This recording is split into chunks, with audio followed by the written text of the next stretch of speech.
全国废核行动平台指出讲，伫福岛核灾了后，全球拢有针对核电厂安全的标准来进行检讨哦。因指出讲，咱台湾各个运转的核三厂的离合机，今年5月就要退休了。伊嘛呼吁讲，应该互核电厂如期退休。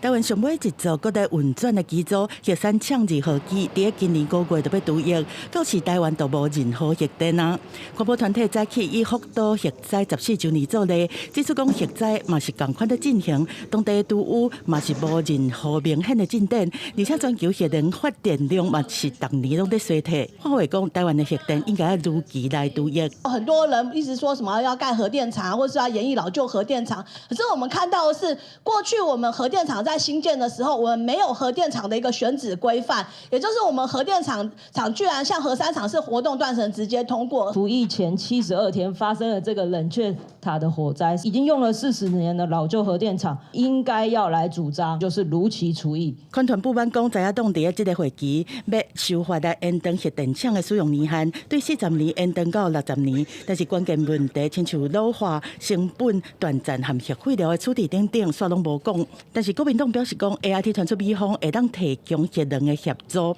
李伟杰如军表示讲，国民党团会伫这会期，甲相关能源法案列作是优先议程，推动台湾对废核转向灰炭加园，达成台湾能源的多元化。如果没有水、没有电、没有人才，我们如何能够留得住细盾？那么很可能会有越来越多的产业和关键技术外移。核能是台湾必须要面对的一个选项。台电的电力资讯的话，台湾真的是不缺电，